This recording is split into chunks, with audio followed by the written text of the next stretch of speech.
Comunicación objetiva, veraz, comprometida y sin ataduras. ¿Qué pasa? Con Soraya Castillo. El presidente Luis Abinader dice que no le pueden tapar nada, que está atento a las redes sociales, que a él le llegan las quejas y las dificultades y nadie puede tapar nada. Está acechando. Digo, lo del acechado se lo agregué Estoqueando. yo. Estoqueando. Pero bueno.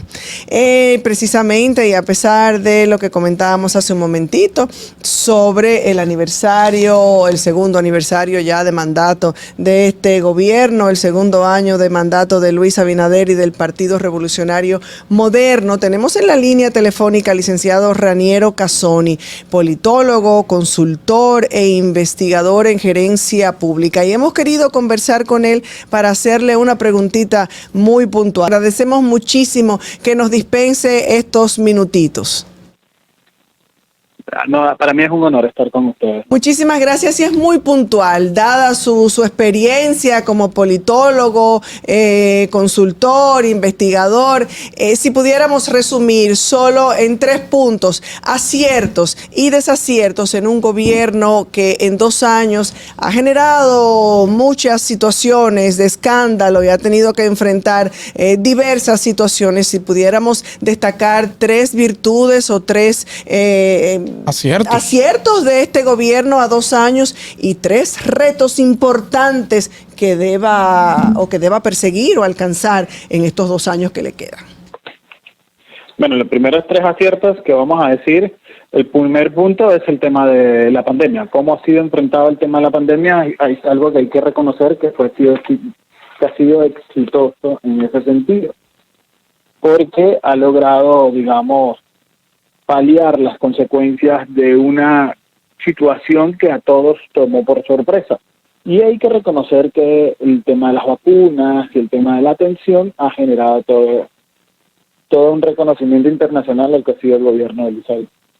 El segundo, que creo que también es importantísimo, es un poco la recuperación de los empleos, que ha tenido que ver mucho con el tema de zonas francas y el tema del turismo, que han sido 2 puntos focales en la que el gobierno ha podido invertir. Y un tercer elemento que añado a este análisis ha sido la capacidad de conversación que tiene el presidente Abinader directamente con lo que ocurre a través de las redes sociales. Lo decían ustedes justo antes de que yo pudiera compartir con ustedes, que Abinader de una u otra manera está pendiente de todo lo que se dice en las redes. Por tanto, eso es sumamente interesante. ¿Qué cosas serían desaciertos que habría que resaltar? Bueno, el primero que hay que definir es que el gobierno en su totalidad no ha estado comprometido con la causa del presidente. Y hemos encontrado funcionarios en la que están más pendientes de un proselitismo político propio a acompañar al presidente y acompañarlo en la creación de la gestión. Hacen política a la que estábamos acostumbrados antes, en la que un buen discurso era todo, y hoy realmente la comunicación política ha cambiado. La gente hoy tiene mucho más información y quiere ser escuchada. No en vano, nuestro cuerpo humano tiene 2 orejas, 2 ojos y una boca. Lo que quiere decir es, escucha más, observa más y habla menos. Y habla lo puntual. Entonces, no ha sido acompañado en ese sentido el gobierno. Otro punto que también ha sido, digamos, es que parece caer en el chantaje de las redes, porque hay cosas y medidas que no se han podido tomar porque ha habido rechazo, y hay también temores de persecución dentro de los mismos funcionarios para ejecutar acciones.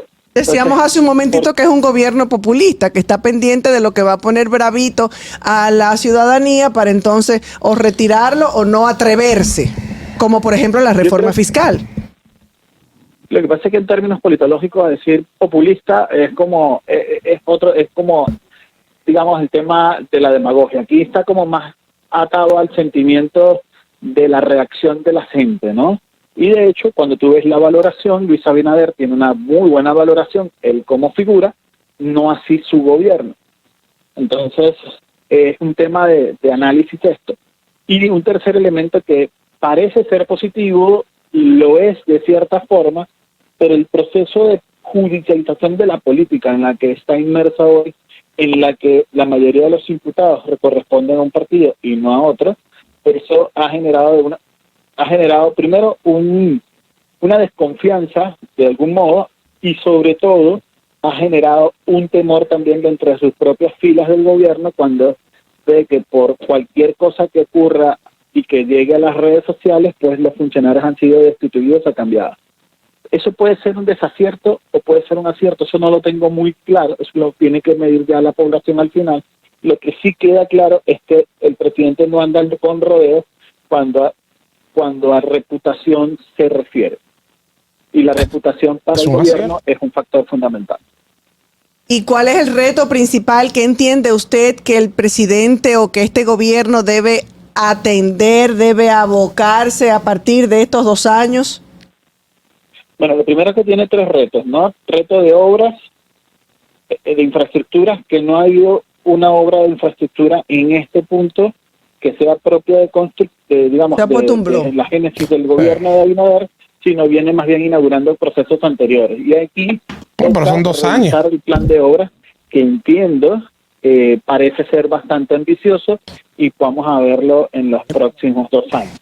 Otro reto sumamente importante es el reto social, porque si bien es cierto que la crisis económica hoy está atado a un proceso post-pandemia y a una guerra que ocurre en Europa, en Euroasia, por decirlo de algún modo, lo cierto es que la gente no come con esa historia, sino come con el alimento que tiene al frente. Entonces, la necesidad de poder resolver el pan día de cada uno de los dominicanos y dominicanas va a ser fundamental.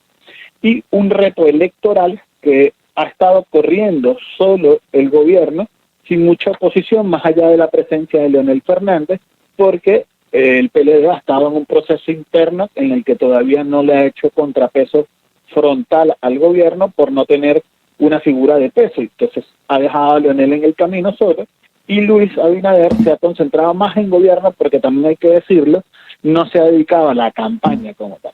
Entonces el gran reto es cómo hacer campaña electoral sumando nuevos factores, ayudando a resolver los descontentos que se quedan dentro del PRM que no han llegado al gobierno.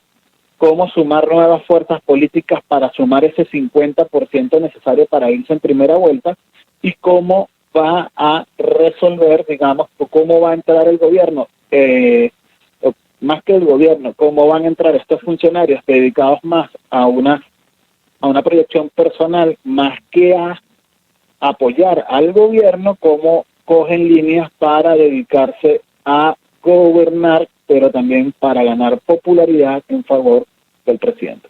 Si hubieran unas elecciones en este mismo momento, ¿se mantendría el presidente Abinader en el poder?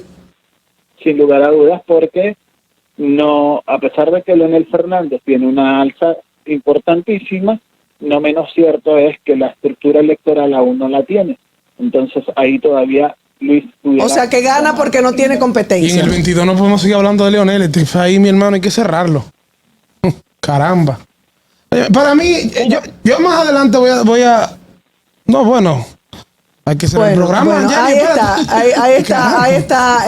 Muchísimas gracias. Hablamos de los aciertos, desaciertos y cuáles son los retos que tiene el gobierno en estos próximos 2 años. Muchísimas gracias al licenciado Raniero Casoni por conversar con nosotros. Ojalá tenerlo en una próxima oportunidad aquí en cabina con mucho más tiempo. Más adelante yo voy a hablar en la semana de la evaluación de estos primeros 2 años del presidente Abinader. Yo te diría, sí te voy a adelantar que para mí el principal reto que tiene el presidente es la seguridad y el tema de la reforma policial. Muy bien. Bueno, pasado mañana seguiremos hablando de este y muchos otros temas. A cuidarse mucho, a pasarlo bien. Mañana es un día importante para todos los dominicanos. Saque su bandera y muestre orgulloso ese sentir patriótico. La gente lo que va para la playa, Soraya. Vayan todos a YouTube. La gente lo que va para la playa. Buenas tardes. Hasta aquí, ¿qué pasa? Con Soraya Castillo.